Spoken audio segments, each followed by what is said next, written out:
大家好，我是张大刚。今天让我们继续哥布林杀手的冒险。杀手小队解决完水都的哥布林，回乡休整。杀手梦到了之前的事。小时候，他之所以对自己的小青梅生气，是因为羡慕他能去城里玩。姐姐教导他，对女孩子生气是不对的。人在嫉妒别人时会变成哥布林，总是想要自己没有的东西，人就会变得丑陋，最后就会去抢别人的。姐姐让他去和小青梅道歉，晚上还做了他最爱吃的炖菜。他吃了好多碗，但是现在却怎么也记不起那碗菜的味道了。可能是因为自那之后就再也没吃过。清早起来，杀手照例巡视牧场，加固围栏。吃完早餐后，再和放牛少女一起去城里办事。因为护具还在修理中，杀手这里没有戴头盔，被枪士当成了前来度假的冒险者。不久前，勇者杀死了魔神王，很多冒险者蜂拥到王都消灭魔王残党。枪士没兴趣，他的兴趣在工会的女招待身上。和杀手闲聊几句后，就和队友离开了。杀手来到武器店，穿好装备，重件是正在帮忙训练新人，毕竟学点剑术，生存下来的概率会大一些。回到工会，杀手正好遇上神官，女招待也来询问杀手的情况。得知对方差点把自己搞死，吓得不轻。一想起杀手的伤，神官就想起自己和杀手赤裸相对的场面，顿时羞得满脸通红。女招待将从水都寄来的一封信递给杀手，正巧小队其他成员也来了，于是大家商量好一起去吃饭。同行的放牛少女和女招待也参与其中。女招待透露独家消息，最近要建一个专门训练的训练场，雇隐退的冒险者当教练指导新人。毕竟不当冒险者之后，还有漫长的人生路要走。招待让杀手好好保护自己，不然就不给他任务了。放牛少女和神官齐齐点头。回到家后，杀手阅读了圣女的来信，大致意思就是杀手消灭哥布林之后，他就再也没做过噩梦，再加上一些感谢和祝福的话。神官、放牛少女、女招待、精灵、圣女10集都没露个脸，你个情商死低的直男到底是怎么撩到这么多妹子的？晚上，冒险者公会里热闹非凡，精灵和矮人拼酒，一群冒险者跟着起哄下赌。杀手枕着小青梅的西枕赏月，王都里举行着盛大的祭典。无论是谁，总有会受伤到达极限的一天，哥布林杀手也会有杀不动的一天。他们都明白，现在的日子无法长久持续下去，到时候他们该如何面对呢？未来怎样，没人知道，但杀手知道这座牧场即将会被毁灭。清晨的照例巡视让他发现了牧场不远处哥布林凌乱的脚印，他立即折返，通知正在做早饭的放牛少女赶紧逃。光是探子留下的脚印就有10几个，按照规模来看，这群哥布林非常多，极有可能是哥布林王在领导。袭击的时间不是今天就是明天，已经来不及找领主或国家求援了。数百只哥布林将倾巢而出袭击这里，应该是想将这里拿下，作为攻击城镇的据点。要是在洞穴里，不管多少只他都能打赢，但是在平原地带上，他没法阻止数百只哥布林的围攻。即使是知道哥布林攻过来自己会经历什么，但放牛少女却并不打算逃走，因为他知道杀手会留下来死战到底，他不想再让杀手无家可归了。而且就算是逃走，家里的一切都没了，他们今后又该怎么办？杀手明白了少女的心意，他一定会尽全力保护好她。杀手来到工会，找到冒险者，将上百只哥布林袭击牧场的事告诉大家。王是哥布林中最高等级，非常难对付，他希望大家能够帮他。冒险者们自然没人答应，哥布林而已，他们都不屑于去杀。而且这里是冒险者工会，他们是冒险者，有要求就发委托出报酬，他们才不会免费为别人卖命。杀手当然是没有金钱支付的，但是他愿意拿出自己的所有，包括性命。枪士没辙了，谁要他的命？他接受了杀手的委托，报酬只是一杯酒而已。小队成员也站了出来，表示愿意去。正巧工会也发出委托，杀一只哥布林出1枚金币的报酬。于是所有冒险者都沸腾了起来。夜晚来临，众多哥布林在哥布林王的指挥下袭击牧场，他们将被捕获的少女捆在木板上，当成盾牌进军。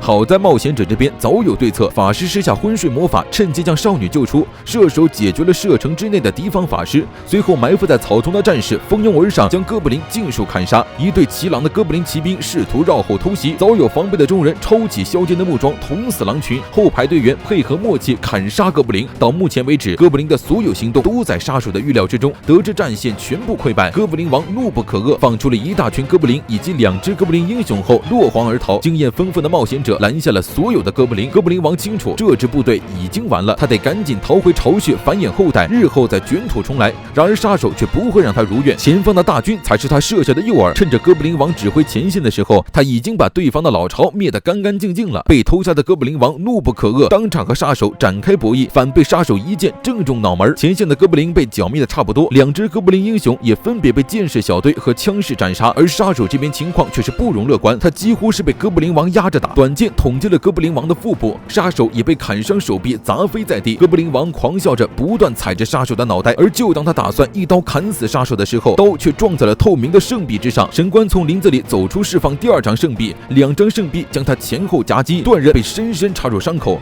眼见无法逃脱，哥布林王当场痛哭流涕求饶，发誓自己再也不干坏事，会回归族群平静度日。然而他是哥布林，哥布林的本性是不会改变的，被放过之后只会更加变本加厉，继续烧杀抢掠。杀手持断剑将哥布林王的脖子捅了个对穿，赶紧死吧，话那么多。对付哥布林王的招式是他们商量好的，杀手左右耳，神官趁机用3张圣币封锁行动。不过神官没全听杀手的，他只用了2张，余下一次施法次数给杀手疗伤。他希望杀手能多顾及一下自己的命。天亮了，打扫战场的众人等来了凯旋而归的杀手和神官。世界需要拯救世界的勇者，同样也需要拯救村庄的杀手。冒险者公会里举办了热闹的酒会，一只哥布林的脑袋换1只金币。杀手将自己击杀哥布林王得到的金币给了神官。神官不明白为什么当时杀手没有正常贴公告向冒险者们发出委托，而是用了这么麻烦的方式呢？杀手觉得自己是个怪胎，就算是遇险了也不会有人帮忙的，这次纯粹是运气好而已。神官反驳了他的说法，因为不管杀手是怎样的人，他都一定会帮忙的，而且他敢保证，